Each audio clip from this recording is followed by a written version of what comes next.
Now, children, as you know, don't do as you say. They do as you do. So in order for them to have positive self-esteem and positive mindset, right? You've got to be positive yourself first, parents, because if you always use negative language and negative labels, then they become negative. If they are negative, they cannot get positive improvement in their studies or academic performance. So the first step here is to model positive self-talk. What does that mean? That means when you go home, well, are you going to complain about your boss? Are you going to complain about your customers and you say, oh, that guy is a jerk, it's a terrible company? And if you complain and if you really become bitter about it, well, your children are looking at you and thinking, hey, that's why, mathematics is boring. I hate English. And they become negative too, because what you don't know is they are learning and watching you every moment. So if you are a good role model, then they learn how to use positive language. They will say, well, I can handle that. If you say, no, we should never give up, I'm bigger than any problem, they will learn the language from you, and from the language, they will form the mindset. Very important key point. The second step is teach your children to talk back to their negative thoughts. And by the way, we know from science that we have about 60,000 thoughts going through our mind every day. Wow, 60,000, that's a lot. You know what the problem is? The problem is most thoughts that we have running between our ears are negative thoughts. And they are also the same as yesterday's or the day before and so forth. So you've got to break this pattern. And your children will also have negative thoughts and negative beliefs and negative self-talk. They may say to themselves mentally or verbally, hey, I'm not that smart. What if I fail? Before they even take on a project, they are already thinking, what if I can't do it, right? What if I can't do it? If they do that, you better help them change that. What if you succeed, right? If you're going to ask a question, what if you can do it? What if you can learn to do this really well? They need to say, I can't do this yet. So it's not final. You can always do something about it. You can always learn to do better. So this is very important. Now, step number 3, in order to help your children have positive self-talk and for them to build positive self-esteem is what? Is for you to catch them doing things right. That's right. If you look at our center here, just behind me, all this graffiti is full of positive affirmations, positive messages. I think that's very important. The point is this: we live in a negative world. Do you believe? When was the last time you received a sincere compliment? You think about that. See, we are human beings. We need to be recognized. We need to be accepted. We need to be approved. We also need to be loved, okay? So what I like is we like our students to come in, our participants to come in, and they have the visual reminders. That is, I thirst for knowledge. I accept myself. I'm a worthwhile person. I can do it. And I fully accept myself. I reach my goals every day. I am a successful student. So my point is you should have all these too in front of you. If you're keeping a journal, well, you should write about the good things about you every single day. If you don't have a journal, I strongly recommend you keep and write a journal. And that's going to do you a lot of good because you've got to take inventory of all the good things in you and about you. Parents, start catching your children doing things right. Be Sherlock Holmes. Go out and look for the things that they're doing right when they have done something right. For example, they work hard on a project. They put in a lot of efforts for an exam. And now focus on the process, not the product. If you can just really compliment or even praise them, I know you put a lot of efforts into it. Great job. I'm proud of you. I know you work hard. Because when you do that, now they focus on doing more. They become more motivated to try harder next time. When we talk about positive self-talk, positive expectation is a part also of this dialogue. What I'm saying is this, parents, every day, what kind of expectations do you have of your children? Let me share with you 4 tips, okay? Number 1, when you set expectations, make sure they're realistic.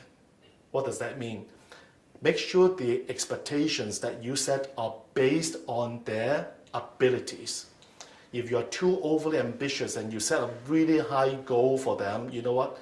They will fall flat on their face. And do you think they will be confident? No. They've got to have a taste of success in order to have a dose of confidence. So they feel, hey, I can actually do this. This is cool. You see, when they say to you, hey, this is interesting, mommy, daddy, this is cool. Oh, I can do this. Once they say, I can do it, they will continue to do it. Number 2, age appropriate. Make sure whatever you are setting is age appropriate. Okay, I made this mistake before. When my daughter was 8 years old, I introduced very big English vocabulary words to her. Okay, and by the way, Tiffany learns 5 new English words every day, and she keeps a word power journal. 5 new English words, manageable, reasonable, that's important, realistic. Because 2 years ago, I introduced the big words, and I'm glad she was really honest with me. And she told me, Daddy, I think I'm not ready for it. And at that moment, I got a wake-up call. I stopped everything immediately. And then I switched back to the other words that she was comfortable about learning. And so she's been already going through this process for actually the past 5 years. So her vocabulary, her word power is very strong. And then last year she told me, Daddy, I want to try that set of words again. So that, I hope, can help you understand better about how children learn, how children develop. Step number 3, what's that? Is child interested, okay? The expectation you're setting for them, is it based on your interest or based on their interest? I've been working with many parents, and I've been privileged to be working with thousands of parents. And I've come across parents who wanted to live their own moments, their own dreams. For example, maybe a parent who aspired to be a lawyer before but did not succeed in so doing, now forces the lawyer dream onto the son, for example. You've got to ask yourself this question. When you do that, whose life is your child living? Hey, we've got only one chance, okay? So whose life do you want them to live? So make sure the expectation you set is based on their interest, not yours. Last point, last tip. Make sure it's confidence building. After all, why are you setting all these expectations or goals for them? You want them to what? You want them to do well or do better. You want them to feel better about themselves. That means you want them to develop a higher level of confidence. So make sure that when you set expectations, you meet these criteria. And when you do that, this is a part of the positive self-talk and positive expectation setting. And you will put yourself on the path of helping them develop positive self-esteem. Today I'm going to share with you some profound research findings from Dr. Stanley Cooper-Smith from Stanford University. I think these findings will serve you well. That is, what kind of family conditions do you have at home? And what kinds of family conditions will help you develop positive self-esteem in your children? The first one, are you ready? Unconditional love. Yes, you guessed it right. Unconditional love is everything. It's everything. Suppose you have a Ferrari, a powerful sports car, or a Formula One. And what makes it run? Think about that. Yes, you can upgrade the tires, right? Use racing tires, the best tires, or you can upgrade the engine and things like that. But if that powerful engine is out of fuel, no more gas, no more petrol, would this powerful engine or this powerful car run? No, it won't. And it's the same thing with your children. Because if they don't feel loved, now this is a very important question, okay? I know you love your children, parents. I know you want the best for them. The question is, do they feel loved? When they're around you, do they feel accepted? Totally. I want to get down to the science, okay, so that you understand what it means and how you can help your children move to another level of achievement and fulfillment. Because unconditional love is the supreme form of love and acceptance. That means you accept your child for who they are, not for what they do. No matter how poorly they perform in school, you still love them. Suppose your teenage daughter becomes pregnant. Will you still love her? So that's very important to understand, because for children, they need this assurance. If they don't have that sense of assurance or safety or love, then it's very hard for them to fight the battles. That is the academic pressure, the exams. They need to know that when they go home, they have the safety, they have the assurance from you. That's unconditional love. Very important. How do you do that? First, eye contact. That's right. When you're talking with them, do you maintain your eye contact? Loving, warm eye contact with them. And this is very important. Teach your children to maintain eye contact with other people as well. And because when they do that, they become likable. Second, well, what do you need to do in order to increase your face value? That's right. Smile. When you talk to them, if you look like a horse, right, with a long face, come on. Are you still conveying love or acceptance or approval? I don't think so, right? So when you smile, they feel good. When they feel good, they open themselves up to you. Now you look at teenagers these days, okay? If you have a teenage child, you know your situation, okay? You know what is best for you. But normally teenagers these days don't share openly with their parents anymore. Teenagers don't really share their innermost secrets or fears or self-doubts and what's happening in the relationship with their parents in an intimate manner. Instead, some teens even share with strangers or the chat room. So if your teen is sharing the secrets with someone on the outside, why don't they share with you?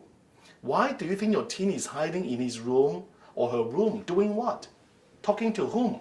Playing video games like there's no tomorrow, right? So what I'm saying is, in this high-tech world, problem, because we don't have high touch. You've got to have the high touch of eye contact, smile, and then appropriate physical touch as well. Very important.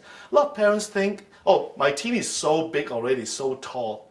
And then what parents do is they over-communicate with kids, the younger children. They under-communicate with teens. Big mistake. Teenagers are just kids. Based on our gender science know-how, if you look at a male brain, the male brain doesn't mature until what age? About 30. That's right. And you are now still in shock, right? You say, wow, that's right. And the female brain matures about what? Age 25. So what I'm saying is, your teenage child is still a child. And what they need is your understanding, your love, your approval. When you use physical touch, appropriate physical touch, for example, give them a pat on the shoulder or squeeze the arm, hey, you can do it. They feel good. That means there's connection, right? Or when you just put your arm around the shoulder, they feel good. That's the point. Or give them a big hug if your culture allows and things like that, right? So do that. Second family condition is setting clear and fair rules. Children who grow up within the boundaries of clear and fair rules and expectations again grow up to be happy and successful. So that's good to know, right?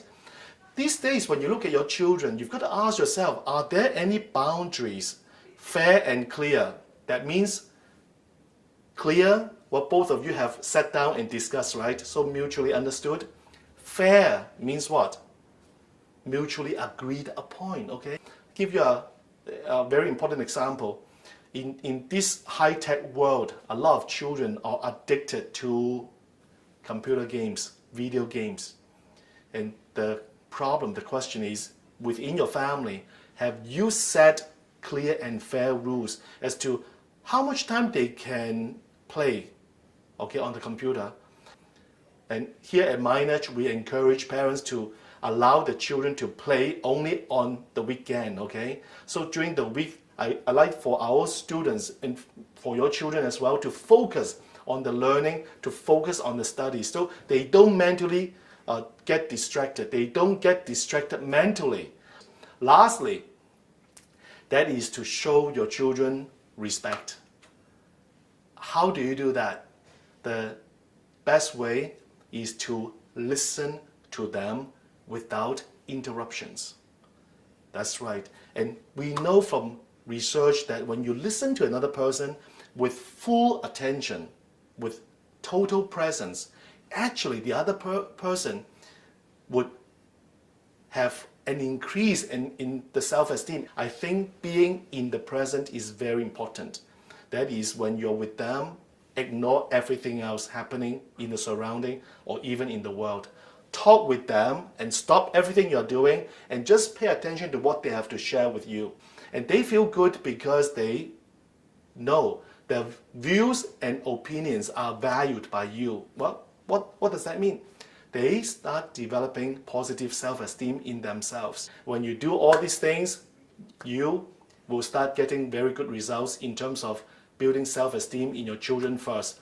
A few more things from my book that I want to share with you, so very quickly.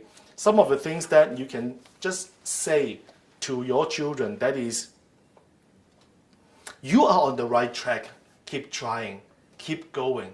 That means what? They feel good because they say, oh, at least I'm doing something right. Or you must have practiced.